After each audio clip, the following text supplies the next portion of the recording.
reflective level of teaching. So, hi everyone, welcome to Nisha EduHub. ഇന്ന് നമ്മൾ discuss ചെയ്യാൻ പോകുന്നത് റിഫ്ലക്റ്റീവ് ലെവൽ ഓഫ് ടീച്ചിങ് ആണ്.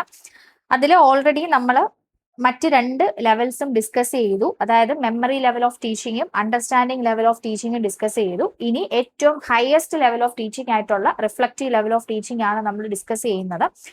അതിനകത്ത് ഇതിനു മുമ്പേ നമ്മൾ എന്താണ്, നിങ്ങൾ ആ രണ്ട് ലെവൽസ് ഓഫ് ടീച്ചിങ്ങും കണ്ടിട്ടില്ലെങ്കിൽ ഒന്ന് കണ്ടിട്ട് വരിക, എങ്കിലേ ഒരു കണ്ടിന്യൂവേഷൻ ഉണ്ടാകത്തുള്ളൂ. So reflective level of teaching എന്ന് പറഞ്ഞാൽ it is also known as introspective level of teaching or exploratory understanding. ഏറ്റവും ഹയസ്റ്റ് ലെവൽ ഓഫ് ടീച്ചിങ് ആയതുകൊണ്ട് തന്നെ നമ്മൾ എന്താ പറയുന്നത്, കുറച്ചും കൂടി നമ്മൾ ഇപ്പൊ ലോവർ ക്ലാസ്സിലെ പോലെയോ അല്ലെങ്കിൽ ഒരു മിഡ് സ്റ്റേജ് പോലെയോ ഒന്നുമല്ല, ഏറ്റവും ഹയസ്റ്റ് ലെവലാണ്. ഇപ്പം എക്സാമ്പിൾ പറയുവാണെങ്കിൽ നമ്മൾ PG ലെവലിൽ പഠിക്കുക അല്ലെങ്കിൽ PhD ഒക്കെ ചെയ്യുക, ആ ഒരു ടൈപ്പ് ലെവൽ വരുന്നതാണ് റിഫ്ലക്റ്റീവ് ലെവൽ ഓഫ് ടീച്ചിങ് എന്ന് പറയുന്നത്. ഓക്കെ, ഇൻട്രോസ്പെക്റ്റീവ് ലെവൽ എന്ന് പറഞ്ഞാൽ എന്താണ്?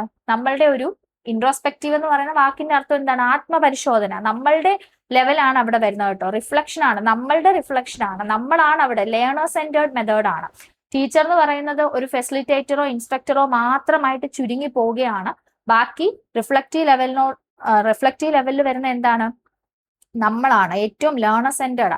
ഇപ്പം PhD ഒക്കെ ചെയ്യുന്ന സമയത്ത് നമ്മൾ റിസർച്ച് ഒക്കെ ചെയ്യുന്നത് സ്റ്റുഡൻസ് ആണ്. അവിടെ ഒരു ഗൈഡൻസിന് മാത്രമാണ് നമ്മൾക്കൊരു ഗൈഡ്, അല്ലെ? കൂടുതലും മെജോറിറ്റി എന്താണ്, വർക്കൊക്കെ ചെയ്യുന്ന ആരാണ്? സ്റ്റുഡൻസ് അല്ലെങ്കിൽ റിസർച്ച് സ്റ്റുഡൻസ് ആണ്. അപ്പം ലേണർ സെന്റേർഡ് മെത്തേഡ് ആണ്.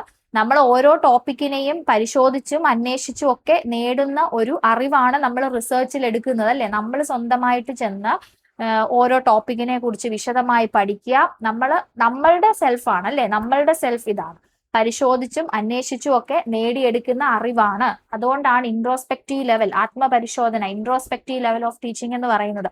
അല്ലെങ്കിൽ എക്സ്പ്ലോറേറ്ററി അണ്ടർസ്റ്റാൻഡിങ്. എക്സ്പ്ലോറേറ്ററി എന്ന് പറഞ്ഞാലും വളരെ ആഴത്തിൽ, ഡീപ്പായിട്ട്, കെയർഫുൾ ആയിട്ട് നമ്മൾ ഓരോ ടോപ്പിക് ഏതാണോ നമ്മളുടെ സബ്ജക്റ്റ് അതിനെക്കുറിച്ച് വളരെ ആഴത്തിൽ ചിന്തിച്ചെടുക്കുകയും അന്വേഷിച്ചെടുക്കുകയും ചെയ്യുന്ന ഡീപ്പായിട്ടുള്ള അനാലിസിസ് ആണ്. എക്സ്പ്ലോർ ചെയ്യുകയാണ്, ഒരു ടോപ്പിക്കിനെ കുറിച്ച് നമ്മൾ എക്സ്പ്ലോർ ചെയ്യുക. ആ ഒരു രീതിയിൽ നമ്മൾ മനസ്സിലാക്കി എടുക്കുകയാണ്. ഓക്കെ, നമ്മളുടെ സ്വന്തം റിഫ്ലക്ഷൻ ആണ്. നമ്മൾക്ക് മനസ്സിലാകുന്ന കാര്യങ്ങൾ നമ്മളുടേതായിട്ടുള്ള രീതിയിൽ കണ്ടെത്തി അന്വേഷിച്ചറിയുക. അതുകൊണ്ടാണ് അതിനെ ഇൻട്രോസ്പെക്റ്റീവ് ലെവൽ ഓഫ് ടീച്ചിങ് അല്ലെങ്കിൽ എക്സ്പ്ലോറേറ്ററി അണ്ടർസ്റ്റാൻഡിങ് എന്ന് പറയുന്നത്. Hunt is the main proponent of reflective level of teaching. Reflective ലെവലിന്റെ മെയിൻ പ്രപ്പോണന്റ് ഹണ്ട് ആണ്. മാച്ച് ദ ഫോളോയിങ്ങിനൊക്കെ ചോദിക്കാം. മെമ്മറി ലെവൽ ഓഫ് ടീച്ചിങ്ങിനെ നമ്മൾ പറഞ്ഞു ഹെർബർട്ട് ആണ്. ULT അണ്ടർസ്റ്റാൻഡിങ്ങിന്റെ പറഞ്ഞു HC മൊറൈസൺ ആണ്. സോ റിഫ്ലക്റ്റീവ് ലെവൽ എന്ന് പറയുമ്പോൾ ഹണ്ട് ആണ്. ഈ മൂന്ന് പേരുകൾ ഓർത്ത് വെക്കുക. നമ്മൾക്ക് മാച്ച് ദ ഫോളോയിങ് ക്വസ്റ്റ്യൻസിന് ചോദിക്കാം.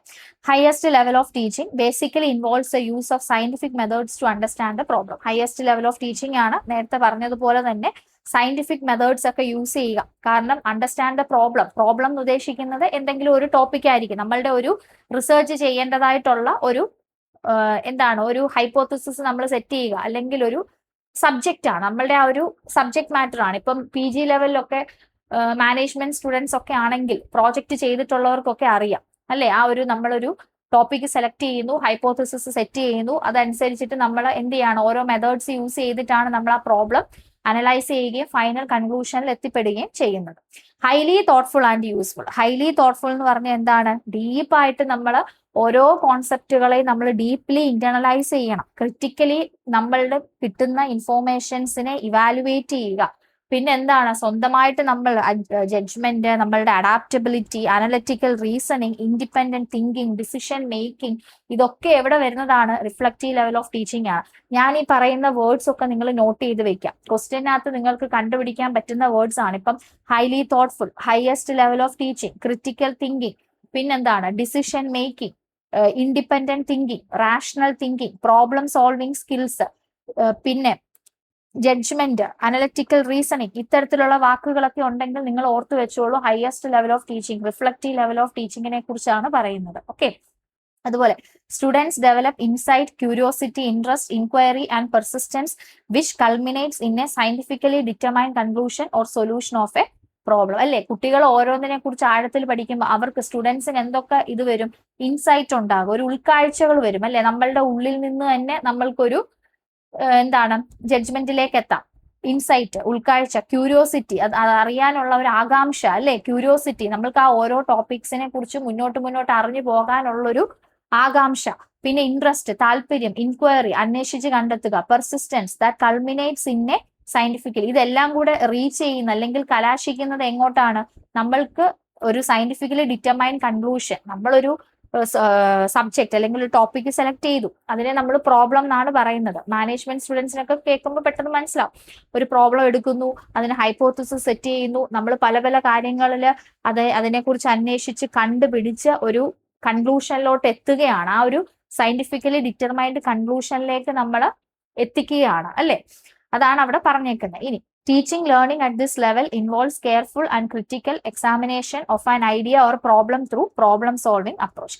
അപ്പൊ ഈ ഒരു ലെവലിൽ നേരത്തെ പറഞ്ഞ പോലെ തന്നെ വളരെ കെയർഫുൾ ആയിട്ടുള്ള examination, critical examination, idea or problem through problem solving approach to develop rational and critical thinking in students. അപ്പൊ ഈ ഒരു രീതിയിൽ പഠിക്കുന്നത് കൊണ്ട്, ഈ ഒരു റിഫ്ലക്റ്റീവ് ലെവൽ ഓഫ് ടീച്ചിങ്, ഈ ഒരു രീതിയിലുള്ള ലേണിംഗ് ആകുമ്പോഴത്തേക്ക് കുട്ടികളിലേക്ക് എന്താണ് റാഷണൽ തിങ്കിങ് അല്ലെങ്കിൽ ക്രിറ്റിക്കൽ തിങ്കിങ്, യുക്തിസഹമായ അല്ലെങ്കിൽ വിമർശനാത്മകമായിട്ടുള്ള രീതികൾ, ആ ഒരു കഴിവൊക്കെ ഡെവലപ്പ് ചെയ്യും. അതുപോലെ to develop the ability of independent thinking and decision making in the students. കുട്ടികളിൽ ഇൻഡിപെൻഡന്റ് തിങ്കിങ്, ഡിസിഷൻ മേക്കിംഗ്, തീരുമാനങ്ങളൊക്കെ എടുക്കുക, അത്തരത്തിലുള്ള സ്കില്ലുകളൊക്കെ വർദ്ധിപ്പിക്കാനായിട്ട് ഈ പറയുന്ന റിഫ്ലക്റ്റീവ് ലെവൽ ഓഫ് ടീച്ചിങ്ങിന് സാധിക്കും. ഇത്രയും പോയിന്റുകൾ നോട്ട് ചെയ്യുക. Introspective level of teaching, highest level exploratory understanding, highly thoughtful, പിന്നെ problem solving skills, critical thinking, independent thinking, rational thinking, decision making, അതുപോലെ എന്താണ് സയന്റിഫിക്കലി ഡിറ്റർമൈൻഡ് കൺക്ലൂഷൻസ് അല്ലെങ്കിൽ സയന്റിഫിക് മെത്തേഡ്സ് യൂസ് ചെയ്യുന്ന teaching ലെവലാണ് റിഫ്ലക്റ്റീവ് ലെവൽ ഓഫ് തിങ്കിങ് എന്ന് പറയുന്നത്. അപ്പൊ ഇതൊക്കെ ഓരോന്നിനെയും ഡിഫറൻഷിയേറ്റ് ചെയ്യുന്ന 3 ലെവൽസ് നമ്മൾ പഠിച്ചു. ആ 3 ലെവൽസിനെ ഡിഫറൻഷിയേറ്റ് ചെയ്ത് കൊണ്ടുപോകുന്ന യുണീക്ക് ആയിട്ടുള്ള വേർഡ്സ് ആണ്. അപ്പൊ അതൊക്കെ നോട്ട് ചെയ്യുക. കഠിനമായി പഠിക്കുന്നതിലും സ്മാർട്ട് സ്ട്രാറ്റജിയാണ് ഏറ്റവും നല്ലത്. അപ്പൊ ഇത്തരത്തിലുള്ള വാക്കുകൾ ഏതുമായിട്ട് ബന്ധപ്പെട്ട് വരുന്നു എന്നുള്ളത് നോട്ട് ചെയ്ത് വെക്കുക. അത് എക്സാമിന് യൂസ്ഫുൾ ആയിരിക്കും. പ്രപ്പോണൻസിന്റെ പേരുകളും ഓർത്ത് വെക്കുക. ഇത്രയേ ഉള്ളൂ. വളരെ എളുപ്പത്തിൽ റിഫ്ലക്റ്റീവ് ലെവൽ ഓഫ് ടീച്ചിങ് നമുക്ക് പഠിച്ചെടുക്കാൻ പറ്റും. Thank you.